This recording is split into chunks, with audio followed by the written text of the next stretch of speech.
Welcome to CuckooMondo Catchup with Ali the Salamander and Mrs CuckooMondo. Greetings, cuckoos. Welcome and thank you for tuning in to CuckooMondo Catchup. Coming up, we'll hear a special report on how an ice floe the size of Newcastle has broken off into the Arctic Ocean. Also, why penguins in New Zealand are still not safe 3 months after the Rena Oil Spill. Oh, bless him. Yes. And lastly, how the 2012 Olympics are doing their bit for sustainability and what this means. So to Greenland. Amidst fears that global warming is accelerating fast, scientists are trying to find ways to measure the impact it has on the frozen areas of our planet.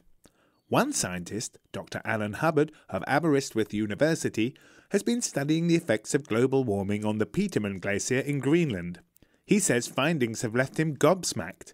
In a CuckooMondo Catch-Up exclusive, our environment reporter Cosmo finds out why.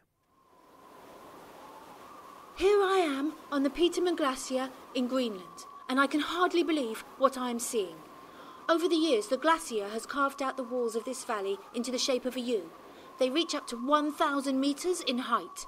That means before the glacier began to melt, it was 1,000 metres thick in places, the same height as 3 Eiffel Towers stacked one on top of the other.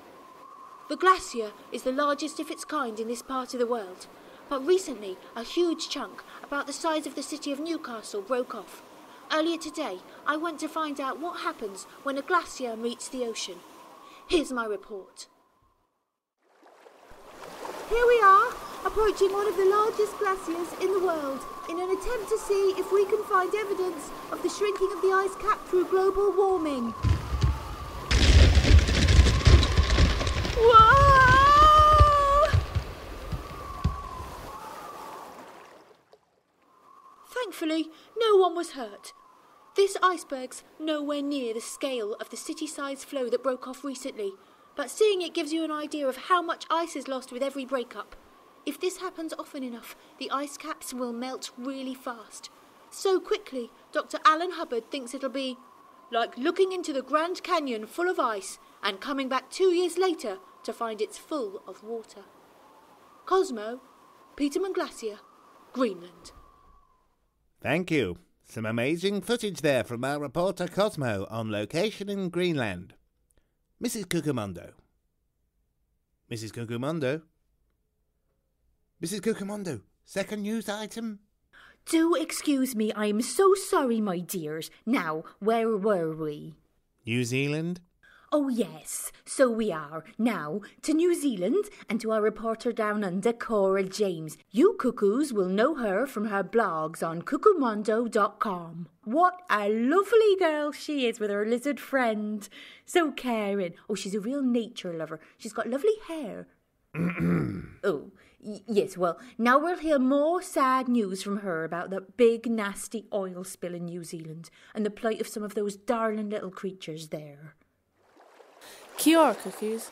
I'm in the Bay of Plenty off the North Island of New Zealand. It was here 3 months ago that the huge container ship Rena crashed into the reef out there and started to leak oil into the ocean.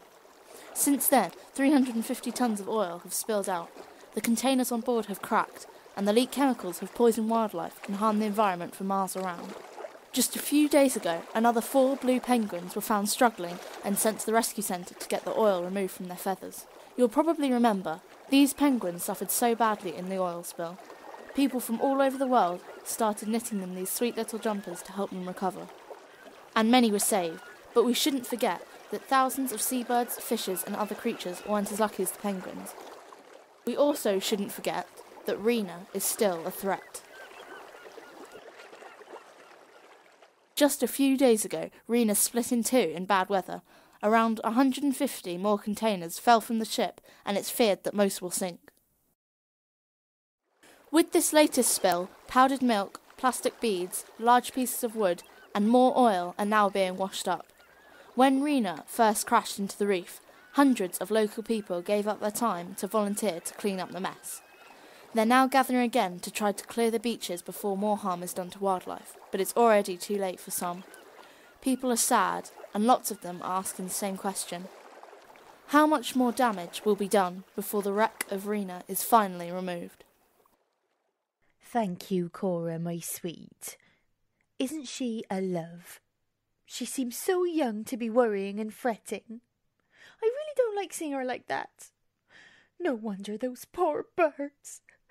Now, Mrs CuckooMondo. And to our last story. Moving on swiftly, an update is in progress in the building of the 2012 Olympic site. So it's over to Ted Cooper, another of our CuckooMondo bloggers, who's taking a keen interest in this year's Olympics. Hello, Ted. Oh, hello, Ted. Just the person to cheer me up. You're a joke lover, aren't you, dear? What about this one? Now, what do you call a man with sports equipment on his head? I don't know, Mrs CuckooMondo. What do you call a man with sports equipment on his head? Jim! Oh, yes. Well, now I think it's over to you, Ted. Nice one, Mrs CuckooMondo. Here's one back. What lights up a football stadium? I don't know, Ted. What lights up a football stadium? A football match. A football match.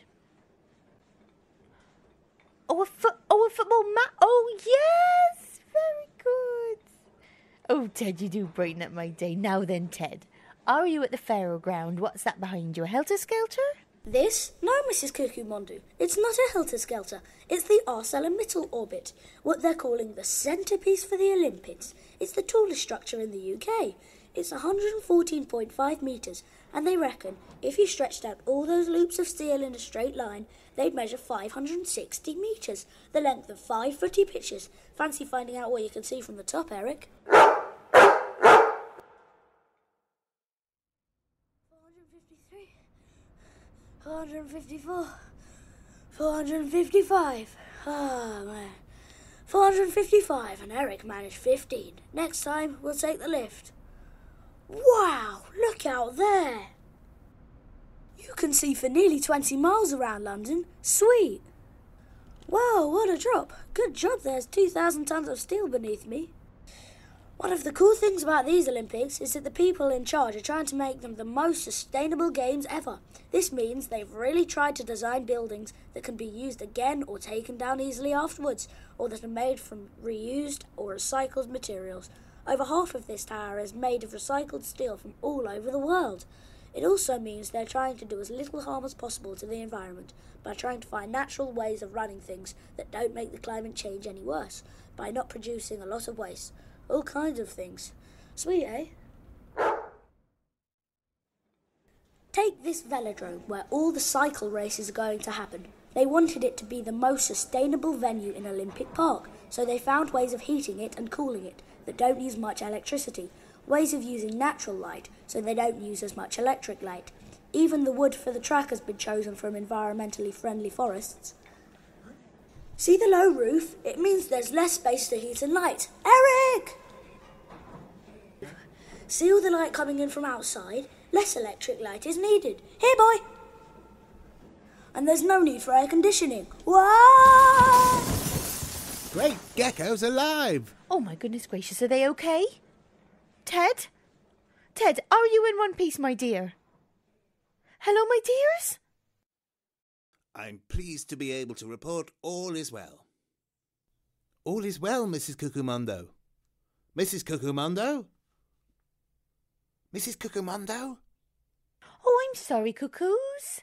Now then, for more about these stories, go to www.cuckoomondo.com and you'll find Cosmo and Kora and Ted all there in Story World.